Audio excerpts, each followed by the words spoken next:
Okay, boys, got another exciting episode here. Today we're in Stanford, right by the water, and we're doing a little flat roof. Now, we're doing this flat roof here. We're gonna rip this one off and repitch it and redo it nice and new, take off all the railings. But we also have this roof down here to do as well. And you can see it's been done a couple times already. So we're gonna rip this one down and do it again. You can see whoever did this roof last time, all they did is they cut the shingles, stuck them back up again, and that's not exactly waterproof. Look at this, same thing here. These shingles are old, so obviously no big deal, but crazy, just wild.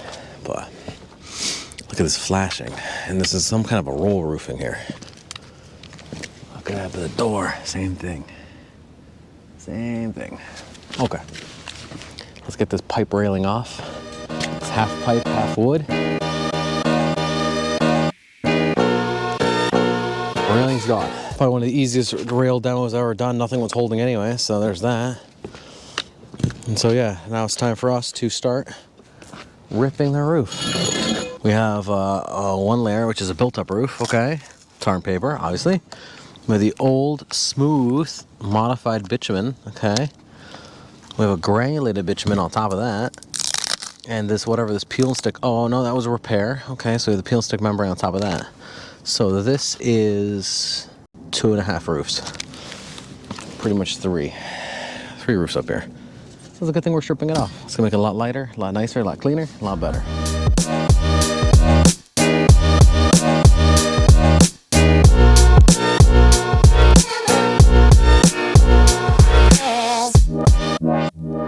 The roof stripping process is going pretty well.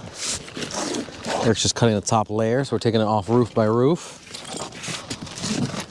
I'll see how this next piece peels up. You'll see it's actually, this asphalt has dried out so much and is so bad that the top sheet was basically held on by not very much. Probably by just very little. So I think the only real redeeming factor is the drip edges were nailed on with a million nails. But other than that, you can see that there's a lot of like dry rot and stuff, just like straight up, you know, not much there, with big gaps with the boards. But what can you do? You know, it's old tongue and groove boards.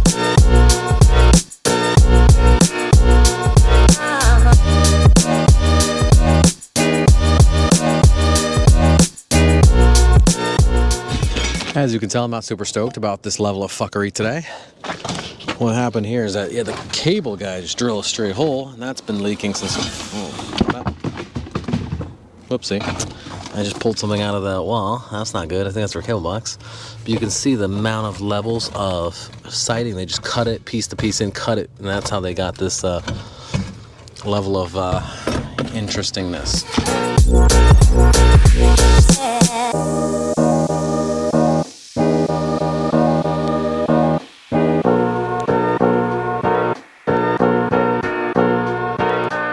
We're at the point now where the roof has been pretty well ripped apart, and we're just cleaning off the last bit of asphalt.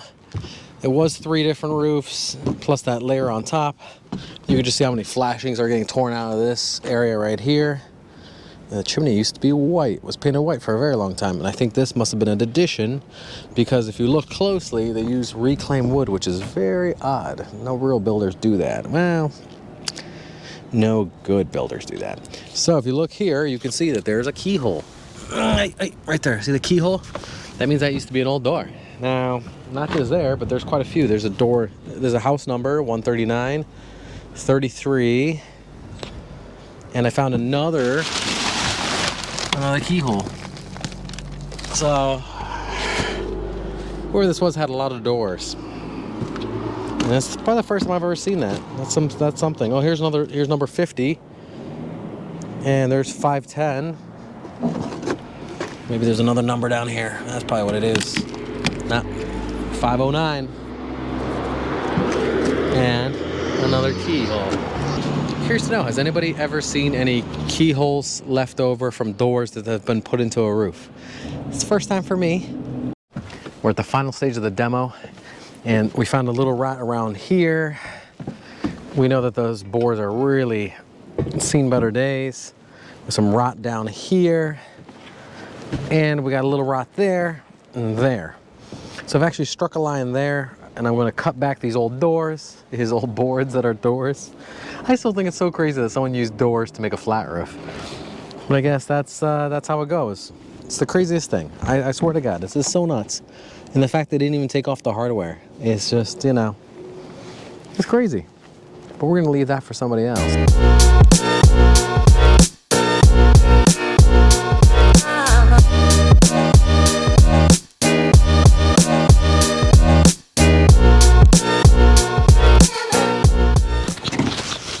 Plywood is done. It is time for insulation. Now, we're not doing the insulation for the R value. What we're doing is because we want to pitch the roof. And this is a 1/4 inch per foot pitching. So the idea is that we're going to pitch the roof from the center here. It's going to go down, down on this side and down on 3 sides. That way it looks like a pyramid with missing one side. Kind of like a pyramid missing one side. We'll see how it actually works out because we're going to cut it all at 45 degrees. So we'll see. But let's get into installing that insulation and pitching this roof and getting the water to run off. That's the real reason we're doing it.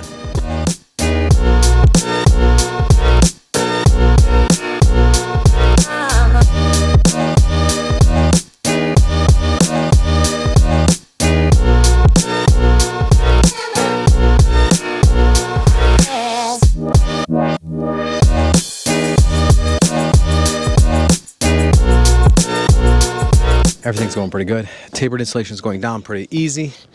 So we have our pattern is, it's a little hard to explain because it's never been really good at explaining like tapered insulation to people, but there's 2 different types of insulation what we're using today. Well, there's 3, but 2 that make up the tapering system.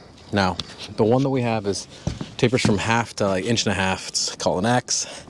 And we have a Y, and the Y is a little bit thicker. So we have, first we put our X down, we put our Y. From there, we're going to put a 2-inch fill in here, and then we're going to do X on top of that as well. That should probably be about it. But you could, you know, pretty much infinitely continue that on.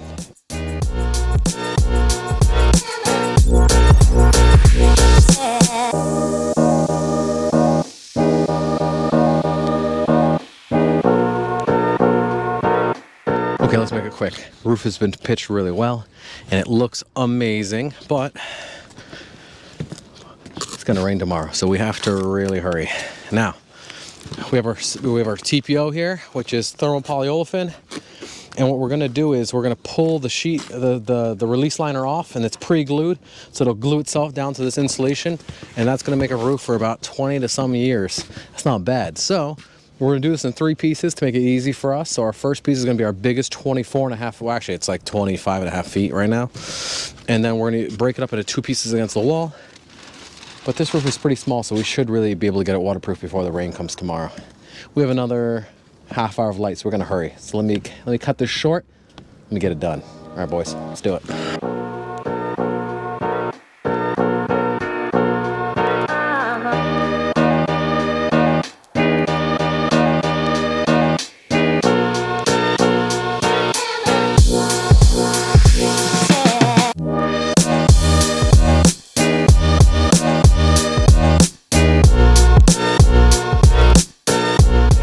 6:30, it's kind of dark here on the water. Wind died down a little bit, which is kind of nice. Actually, let me stand here next to the light so you guys can actually see me.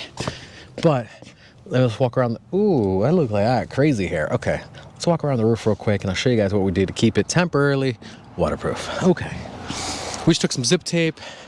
We taped the seams, we taped the corners, I taped around the door. All right, boys, let's get out of here. It's the next day. Okay, let's talk about details real quick. Well, I still got your guys' attention. Here's what you guys need to know. Here's the inherent problem. Well, obviously we're gonna put a piece here to here, and that's gonna come out so I can seal up this side of the wall. But in the corner, there's always a pinhole leak that happens right there. And you have to use something to seal it. And it happens in every single system because it's the origami in the corner that always leads it to having a leak. Let me show you guys what we normally do when we have that issue.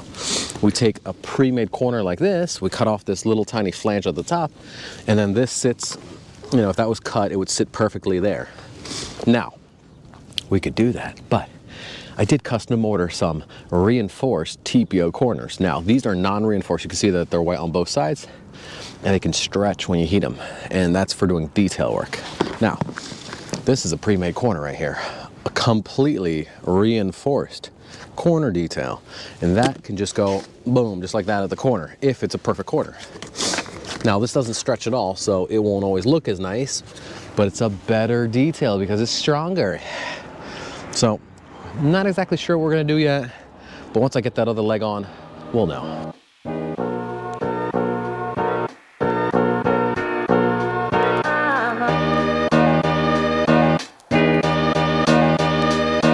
I took off for an hour to do a quick estimate and I left Eric here.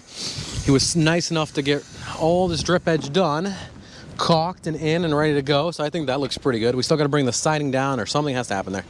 But, small details. The big thing is that he actually got that done and the drip edge is done before the rain is setting in, the rain and the half the snow. So, that's what it looks like. I still gotta do all the welding in of the details and stuff. I still gotta weld a strip on top of it, but it's too wet to work right now.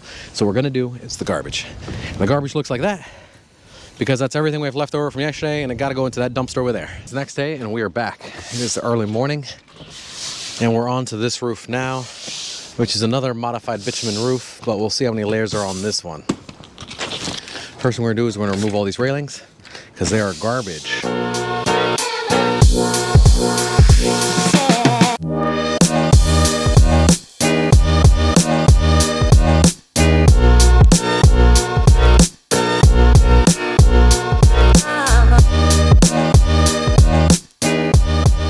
I know you guys are excited to see what this composition of this roof is and how bad it is. So let's show you guys what we've found so far. Now, we have our granulated modified bitumen torch down roof up there. They probably laid some fiberboard over to give a little bit of pitch here at the top. Got a smooth modified, and we got a built up roof in here as well. So we have 3 roofs, and let's look at the structural sheeting. Here we go. Now, this is a piece of T111 been patched in. A little bit of plywood, a little tiny scabby bit of bullshit. And that's pretty old plywood. You can just tell that's where the old original roof was. They never removed it. But overall, it's pretty nasty. But the strip is going good. And I was a little worried at first, but I'm not as worried now. I just know that there's a lot of plywood to change because you could just see how bad the damage is.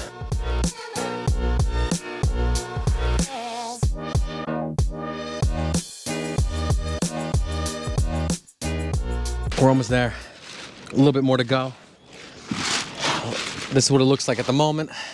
This pipe here, by the way, was so filled with shit. But when I dumped it out, that whole pile down there is from that. That's like the whole pipe was full of stuff. So that's crazy. These gutters have never been cleaned, but they need to be replaced too. So there's that. Now, I'm thinking right here, this is gonna be the hardest part because look at how bad it is. Look how hard it would be to pull this up. 3 layers, easy, well welded together.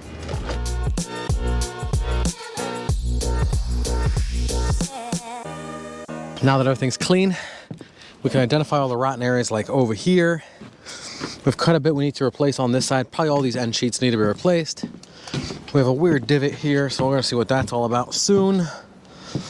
And we have this section here we have to think about. So, it's pretty straightforward. Let's get to work. We're gonna start ripping out some sheets and replacing them. See how it goes. We're on to the plywood. Eric's just marking out where the rafters are. We're gonna put this sheet in first, second sheet, third, fourth, 5th, 6th, 7th, 8th. That's how it's gonna go. And we have maybe 2 or 3 more at the end there. So we don't have enough plywood here with us, but we may have to get more. Maybe I'll bring it tomorrow morning. We'll see how it goes, depending on how good we are. But it's moving along. It's just a little tricky. You can tell that they've hodgepodged everything together for the longest time. So now that this is kind of getting an overhaul, you know, I wanted to replace all the plywood because, you know, obviously these sheets aren't the most beautiful sheets I've ever seen, but at the same time, they're not rotten. So I have a hard time doing it when, you know, obviously there's a little bit of a financial concern here.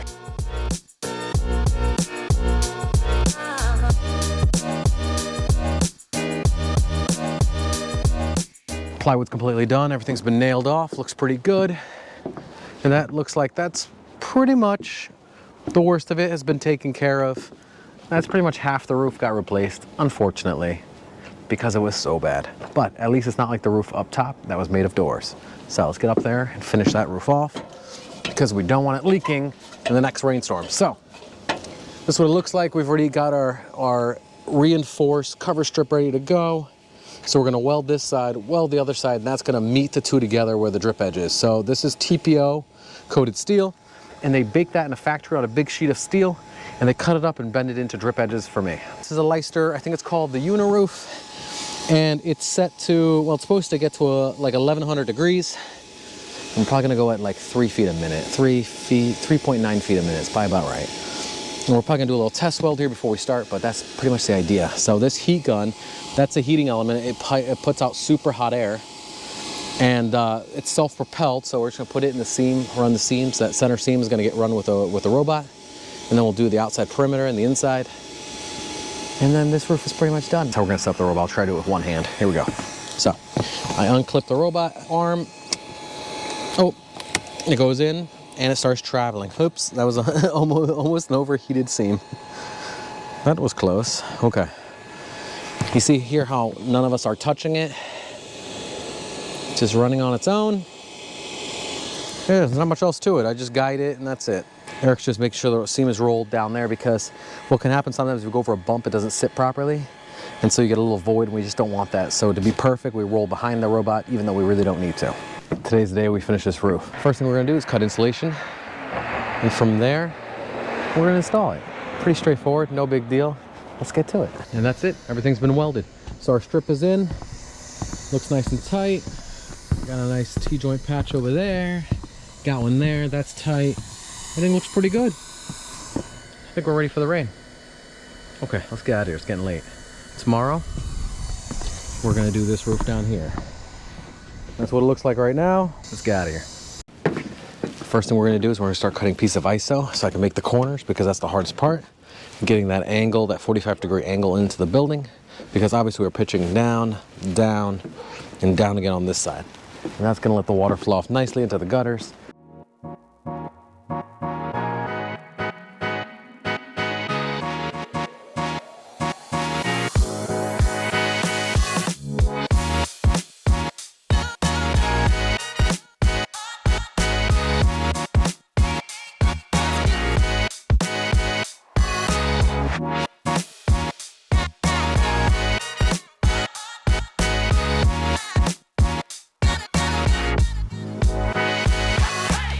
Insulation's down, and the only reason we're insulating this is because we're pitching it.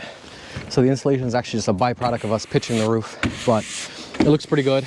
You can see there's a ridge all the way from that corner over there, all the way up, and then here. So it's facing down, and I think this is gonna shed water pretty well. But if I have to make a prediction, I think right here, we're probably gonna have a little bit of standing water, just because I saw the framing is bowed up at the end. Can't win everything. Just doing the best we can here. This is a new building, it'd be perfect. Next thing we're gonna do is clean off the roof from any dust and debris, roll out our TPO roll, and since it's self-adhered, it's gonna be easy because it's gonna glue itself. So let's do that now.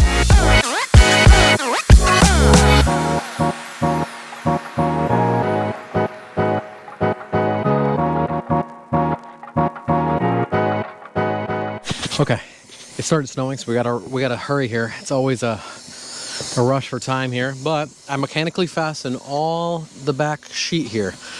And the reason I did this because I don't ever want it pulling away from the wall and looking like a trampoline, because that'd be the worst thing that could happen. And then it eventually would rip the membrane and make it not waterproof anymore. So, not that there would be any tension on it, I just put some of those mechanically fastened seam plates in. And we're gonna put our next piece, which is this piece of membrane here that I folded. Now, that's gonna go against the back wall. We're gonna weld it in place, and then we're gonna seal the top of it, and we're pretty much done here. We just gotta run the robot. But that's about it. Okay, let's get her done.